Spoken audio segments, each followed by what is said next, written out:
So once you had the baby, did you look after baby for a time? What happened? I was in the Royal Berkshire Hospital for a week. When I had baby, both my mother and my sister were there, which was wonderful. Though again, Mick wasn't even told. After the baby was born, my mother rang Mick's household. I think she actually went there. She went to their home, and Mick's mother used the word slut again and shut the door on her. Didn't want anything to do with baby, and didn't even tell Mick that his baby had been born. Wow. He didn't know when his baby was born, which is horrendous. So I had little baby. It was he was born on the 23rd of December. So I was in the hospital over Christmas, which was very difficult. And also 2 days after your birthday. 2 days, 17th birthday. yes. Yeah, 3 days after my 17th birthday. Which again, my mum tore down the motorway to take me out for a steak again. Having a baby and up to a ward, surrounded by women who everyone was thrilled to bits with the babies, and because they were in over Christmas, there were balloons and cards for the baby, there were presents for mum, Christmas trees, everybody celebrating. My bed had nothing around it. I had no cards, no flowers, no balloons, no nothing. And the people I stayed with, that I was living with then, the Christians, they got away from home on Christmas Day to come and see me, which I really appreciated, because they're the only people I saw on Christmas Day. And so I looked after him for the week. Nobody talked about feeding or the fact that I'd get milk. I don't remember anybody talking to me about what to do with my body at that time. Looking back on it, I would have loved to be able, even if my baby was going to be taken away, I would love to have given him a good start with cholesterol, even if I wasn't going to feed him, and nobody suggested that. So I was feeding him with the bottle straight away, and I've got very few memories around that time, other than I can see him in his little fish tank now. I can see him with his little knees up, because they put him with his little knees up without a nappy, with his little bum in the air, because he got a little sore bottom. But I can remember one of the nurses coming to me and telling me off. Said, "You can't do that with the baby. There's no point cleaning the baby like that. That's not a very good start for you, is it?" Telling me off for not cleaning baby properly. Well, actually, I didn't know about what to do properly. Maybe I had done something to make him sore. But I can remember being very sad that I'd made him sore, but he looked so sweet with his little bum in the air. And he had his little tiny feet, and he'd got one toe that just stuck up a little bit. When I met up with him, when he was an adult, I'd only been with him 10 minutes, and I said, "I want to see your feet." And he said, "What?" He said, "I want to see if your toe does that." He said, "Well, you could do a DNA test." And I said, "No, I know you're mine. When you hugged me, I knew you were mine. I don't need a DNA, but I want to see your feet." But the toe had been just pressure in the womb, so his toes were normal.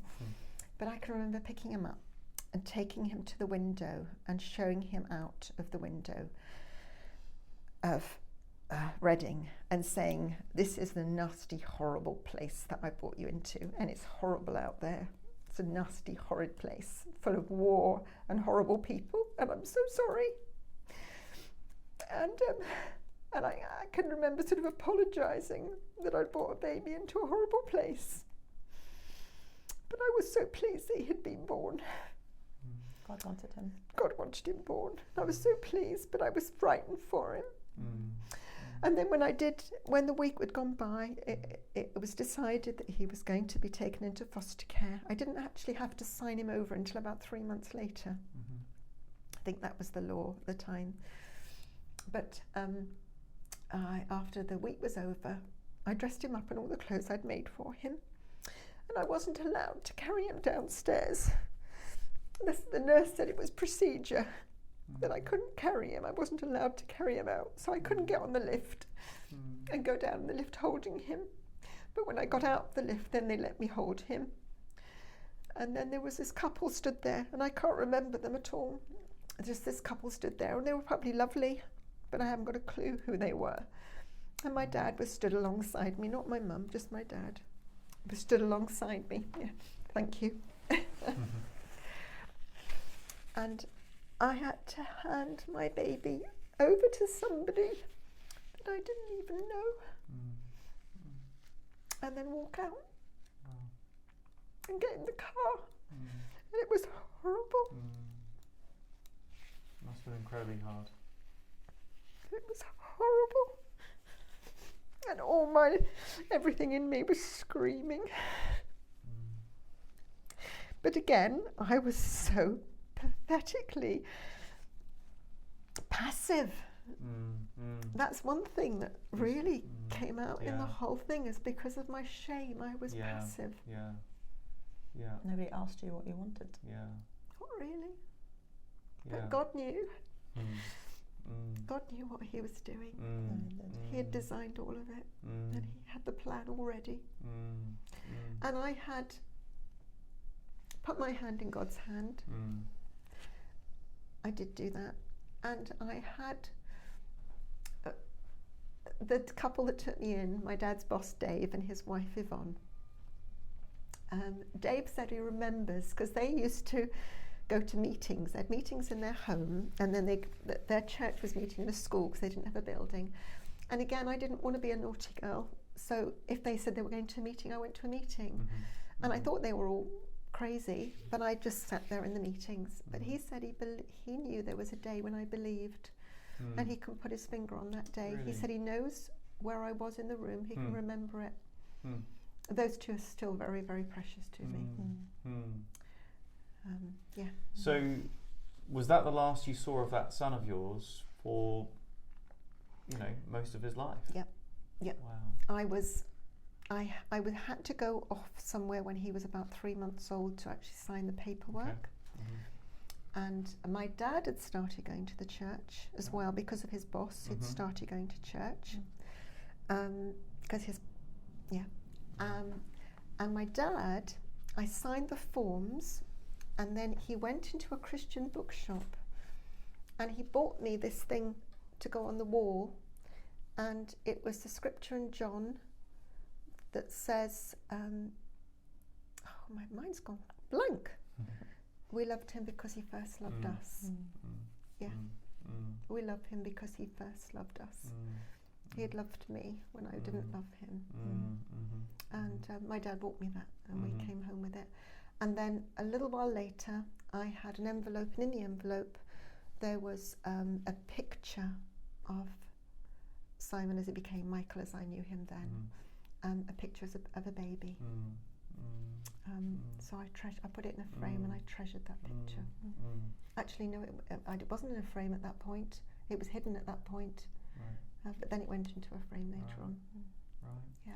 So you never saw him in the flesh for all those years? No. So tell us, what was the next big sort of milestone for you? So you obviously went on to get married? Yes. We'll be far too long if I tell you the rest of all of that. But yes, I went to college, but then I got engaged to Mick because despite all that happened, he said to his parents he loved me and he wanted to be with me. So 6 months on, I can remember his father saying he wanted to see me, and I went to see his father, and his father was very strong with me. He said, "Don't you do any more messing about with my son. This is against our will." But he says he's not happy without you. So I don't think I saw his mum. Anyway, by the end of that year, we were engaged. On my 18th birthday, I became engaged to Mick. But the Lord had started really moving in me, and I knew I had a different path. And even though we were heading in that direction, we were buying stuff to get married, and I would say I loved him, he wasn't responding to God. And I knew that I'd got to break it off. and I'd got this vision in my mind that I'd be ending up walking down the aisle, and I knew that actually I wanted God greater than what I was doing, and I would have to turn around and run away in my wedding dress. And I had a battle with the Lord because I said, Lord, I want to go on your way, but I want to marry Mick. And I fought him over 6 months. And at the end of the 6 months, I went from being a believer to a day where I said to God, this doesn't work. All of this doesn't work. I want to get married to Mick. I want to go on with you. We're fighting physically again, having problems physically again. And the whole thing, I was completely tormented. And I had a point where I actually became suicidal because I thought, I can't marry Mick. I can't go on with God without Mick. I don't know how to do all this. So I actually, again, angrily screaming out to God in my bedroom, this doesn't work. Christianity hasn't worked for me. I don't want the world. I don't think Christianity works. I don't know what to do. The only thing I can do is get out. And I didn't have the confidence to kill myself. And I shouted at God, and I haven't even the confidence to kill myself. But God knew that under all of that, I wanted him above everything. And I was actually choosing not to just get married to Mick and forget God. He knew underneath I wanted him. And that was when I was falling in. The Spirit came. Boom. Wow. Absolutely boom. Wow. I was filled with the Spirit, and God spoke to me. I had to leave Mick. I had to leave where I was and go and live in Reading and join the church, get right into the middle of the church. I was to leave my profession. I was a beauty therapist by then, earning a lot of money. And I was to leave my father. And by that time, my mother had left my father. I was looking after my father and my little sister. So I was to abandon my father and little sister, move to Reading, leave Mick, and leave my profession. I had the power to do it. Wow. So having been so not powered for so long, for so many years, there was no strength. Suddenly, I was empowered. Amazing. Wow. And that was the most phenomenal moment. That's incredible. And that's real sort of biblical repentance, isn't it? Where you were trying to serve two masters, and Jesus says that's impossible, breeds misery. But then, actually, if anyone will come after me, they must leave whatever it takes. And that's where it all took off. So I moved, went to Reading. God spoke to me to nurse. So I started nursing, nursing college. I met Adam, and I actually met him very soon after, well, it was about the time I arrived in the church. There was a church camp. I met him at the church camp. He walked back to me from the conference centre to the campsite, and he was just this lovely brother that I had this very natural conversation with. And amazing thing was, he knew then that he loved me. He fell in love with me in that conversation. It was a year later that he asked me to marry him, because I couldn't have handled it then. But he was from a home with a mother that wasn't married, and his mother had brought him up. So when he saw what I'd been through, he fell in love with me. And yes, I married Adam. And it gave us 4 amazing children. Adam has always been amazing with me. I told him about Mick right from the beginning. I've always said that I love Mick. I haven't had to cover that up or pretend I didn't. And that's been hard for him, but he's done that. He's received Simon with open arms, just delighted with everything. Amazing. But as we say, Simon, at this stage, you were not in touch at all. By law, you weren't allowed to be. Weren't allowed to be. And because contact. I said that I wouldn't be in touch with him, I kept to that. Even though I wanted to, it would get to birthdays. every single 23rd of December, my mother would ring me up and we had a Michael chat. And when I grew up, lovely. I would go into your room on his birthday. And we would have a Michael chat. Michael, he was celebrated on his birthdays always. Yeah. So the other kids knew about Michael from early on? That is a beautiful part of the story. You might have to tell it I a little quickly. always, I'm not sure how much time we have. But That's all right, we'll keep flowing. We'll I always wanted to tell the children. Adam Yeah. and I had decided that we were going to tell the children right from the very beginning. But, you know, it hadn't come up. I struggled. And then Sophia, she was about 4 years old. And she said to me one day, she said, "Mummy, how many babies have you had?" And I said, "Well, darling, you know, Daddy and I have had 4 babies," because that was the truth. And then she said, "But Mummy, how many babies have you had?" So I said, 5, sweetheart. And I think we need to talk about the first one.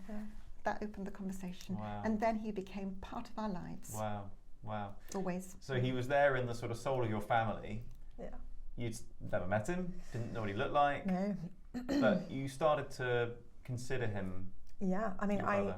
I remember, I don't know if I said it, but I remember thinking, it's one of my earliest memories. I think we were gathered in our lounge, and I remember thinking, when I'm 18, because obviously, you know, 18 is the big number, I'll be a grown-up then, I'm going to look for him. I think I said that, didn't I? Yes, you I talked said it about quite that. a lot. Yes. Wow. From age 4, you were... Yeah. Okay. Yeah. I was Wow. pretty determined, and I did that when I turned 18. I don't know why I didn't do it sooner, but I started looking at that age. Wow. Yeah. And you've been praying for him? Oh, a lot. A lot. Yeah. So not just on his birthday, but yeah, he was frequently in my prayers. I know he was always in your always prayers. in my prayers. And he was my brother. Like I'm very close to my siblings, and I just thought it's wrong that there's a human out there who shares my blood. I love him instinctively, and you know, I hear about things like survivor guilt with people who have had siblings who were aborted before or after they're born, and they think, well, why me? And I didn't have guilt, you know, but I was excited to think there's a family member out there who I want to meet, and I did wonder, you know, whether he wanted to meet us. You know, we waited for him to get in touch with us as well. It didn't happen, but we just prayed that would be because he was happy. So we thought if he's not happy, he probably would have tried to find mum already. Yeah. So it's probably a really good thing that he's happy, and we prayed for him, obviously to be healthy and well and all that, but also to know the Lord, because that was our primary desire for him. I became a Christian when I was 13. My siblings, also in their teens, decided to follow Christ, and so it was what we wanted for him. Yeah. So we prayed for him. I prayed for him for a wife. The right wife would come along, and his wife is adorable. Oh my goodness, yeah. She is adorable. Wow. Perfect. So all these prayers, obviously you'd seen him as a baby, you'd never seen him. No. But all these prayers are going up over, a couple of decades, and then you hit 18, and how do you start looking for someone when all you have is a sort of what used to be his name? Exactly, and we didn't even know if he would be called Michael, and so it was just a matter of trying to trawl through various databases. You know, there's various online heritage, find your family, ancestry, and that kind of thing. So I put details into that of what my mum's name had been at the time, the place where she had him, the date, and etc. And just nothing came up, and the paper trail was just thin, wasn't it? And when Nanny died, we found some more stuff, didn't we? Yes, we did. Is that right? Yeah, and so that provided a little bit more information, but still, nothing was showing up. So that was, for 7 years, on and off, 18 to 25. So 7 years, this search is kind of that's right, ongoing. And then something happened, didn't it, about 4 years ago or 5 years ago? Tell us about what happened, what changed. So 4 years ago, it would have been December, January. I was praying for who I called Michael at the time, and I felt really strongly. I don't like to use the terms God spoke to me too freely, because I think people can mess with that, and it's a bit dangerous, and you have to check everything in the Word of God, obviously. But I felt really strongly like I'm going to be able to find Michael this year. We're going to find Michael. We're going to get in touch with him. This is the year. I don't know why. And I was so convinced of it, which is weird for me, because I'm a little bit cautious normally with stuff like that. I'm careful about what I want. So I called Mum and I said, this is the year. We're going to find Michael. Wow. We're going to do it. But my sister had done the same thing. My Really? younger not sister. spoken. Not spoken. This is the year we're going to find Michael. Goodness. Yeah. And it was bizarre because he was 43 at that point, like a very random age. Wow. Yeah. And we both separately thought about and told Mum that. Yeah. And she was like, okay. Yeah. Sure. And then I was down in Dorset looking after my mum, who'd been poorly. And we had this call come through. Could I ring or could I have a voice call with one of our elders? And I thought, well, I know I've not been at church very much, but I have been looking after my mother. And I thought, what's happening? And he came on and he said, oh, hi Liz, how are you? And I could see him on the sofa and how are things? And I thought, what's this all about? And he said, well, I've heard from a pastor in Denmark that he's got his brother-in-law, and I thought, where's this going, who thinks he might be your son. Wow. And his name is Simon Robinson. Well, that meant nothing to me. But, and then he gave me so many facts, and I knew that was Michael. And it's not like he was gold digging because no, doesn't have that much money. Certainly not gold digging. So I knew it was him. And I never mind. So he found you. He found Yeah. me. He had, and his adoptive parents had kept all the paperwork properly. Wow. In my family, my parents, I don't know why, but all the paperwork had gone and the contacts had gone, and I hadn't been given the paperwork. So we didn't know which society was used and who did what. We didn't know. Whereas on his side, it was all.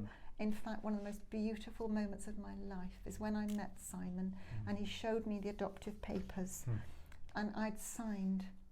And where I'd signed, he caressed with his finger in front of me. He said, I've done that so many times. And you could see he'd caressed my signature. Wow. Yeah. Wow. So on that call, I abandoned the elder completely, dear Pete, ran into my mum's room. She was actually in bed asleep for afternoon nap, jumped on the bed like a child, bounced up and down and said, Mum, Michael's found us!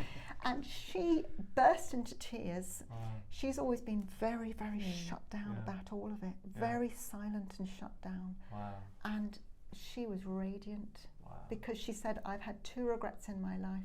One is leaving your father and one is abandoning Michael. Mum's dad died just a few months after Mum got married. Yeah, but he died by that in point he 1980. was a believer. Yeah, he was a believer. Yeah.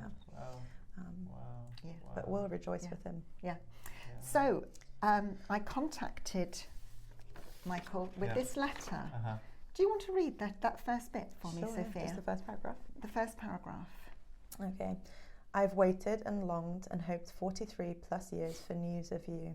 You've been in my mind and prayers virtually every day of that time. Since that terrible day as a trembling teenager, I handed you to a lady I've never met. I've longed to hold you again.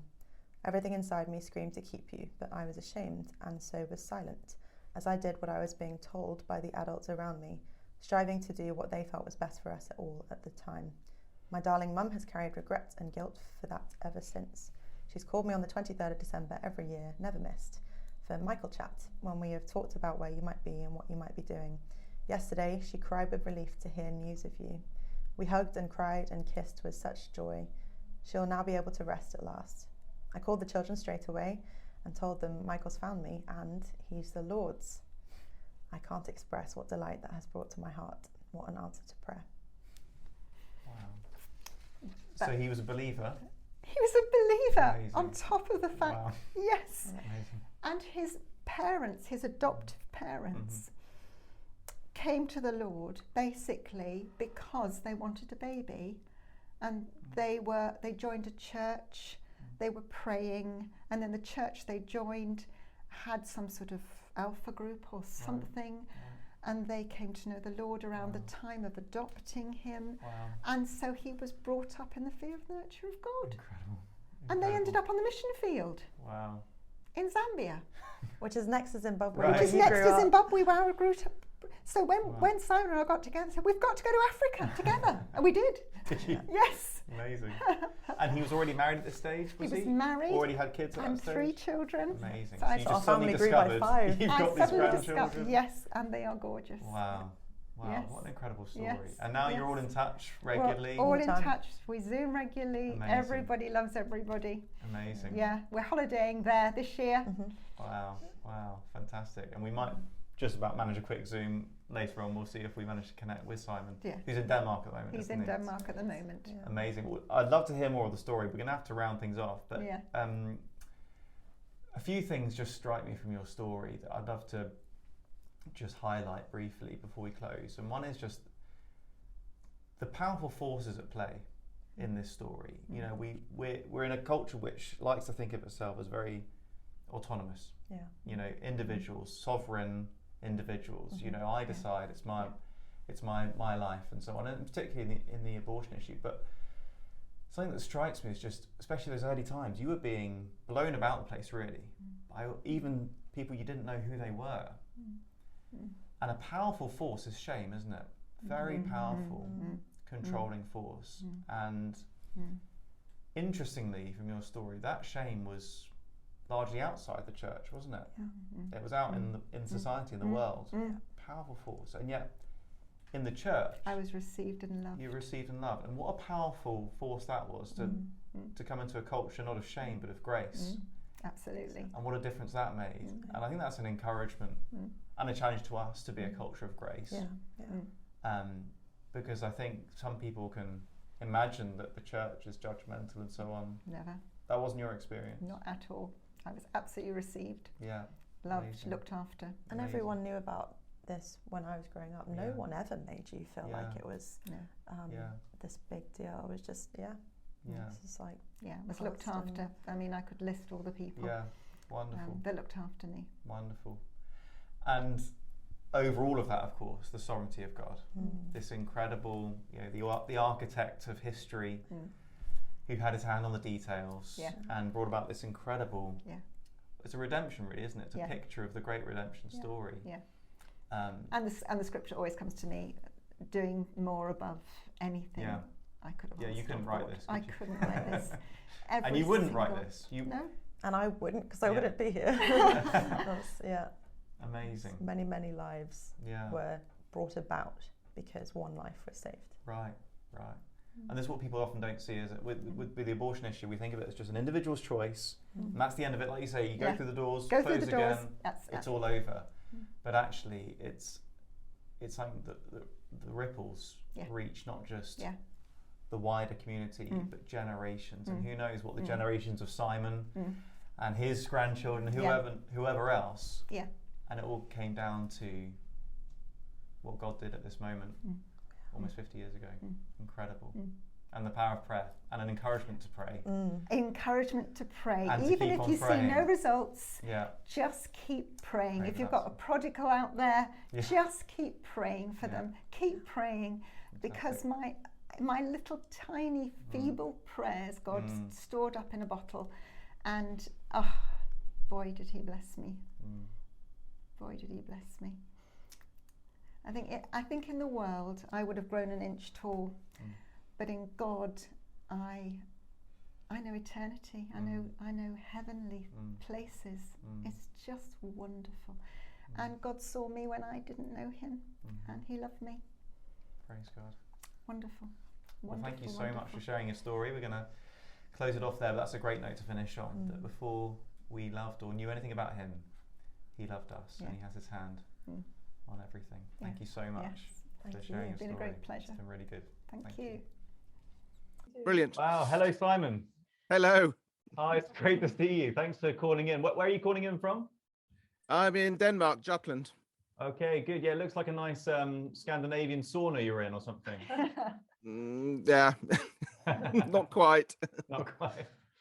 Wow. Well, we've been having a great time here, just hearing some of the incredible story of your life and your family. And it's great to see your face and hear your voice. So thanks for calling in. You're welcome. We haven't got long at all, I'm afraid, but I'd just love to hear from you, if you're happy to share, the moment when you first met your birth mum. What happened? How did it feel? What were your memories? Oh, it was an amazing experience. We met up at my sister-in-law's. So yeah, I just waited in their lounge, kind of. Everybody else was out in the kitchen, and I was just there waiting. And then Mum came in, and I think the first thing, we just hugged each other and sobbed. I think that was just. And as I said to my wife so many times, and she's thought this was strange, I knew that my mum loved me. No question about it. And then, to have what I knew confirmed, and to meet up, and just felt incredibly blessed. That God is so wonderful. It was an incredible, overwhelming experience, but just to feel God's goodness. Incredible. And this was after how many years? When did you learn, as a child or teenager or whatever, growing up, that you weren't living with your birth parents? How long has that been part of your sort of awareness? My mum and dad were, as soon as I could know, they told me that I was adopted. They never kept it hidden from me. That, I was proud. Other people, God had adopted them. They'd been adopted once, but I'd been chosen twice. I was proud of it. It was, so it's not something that I ever thought was something to be hidden or to be sad about. It was a wonderful thing that my parents chose me. They wanted me. I didn't just come along.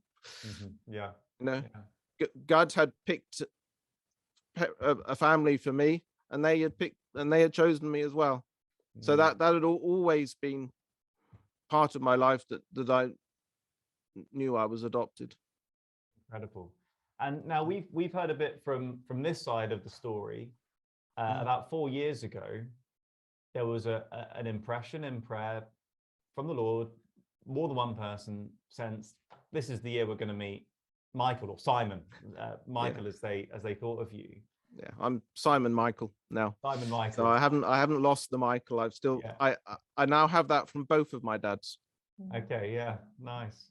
And but that year, it was actually you who got in touch with them, isn't it? Now, what happened? Had you been trying for a long time, and how did you find them? No, I hadn't been. I had been thinking about it for a long time, and was just, it was kind of umming and ahhing. When do I do it?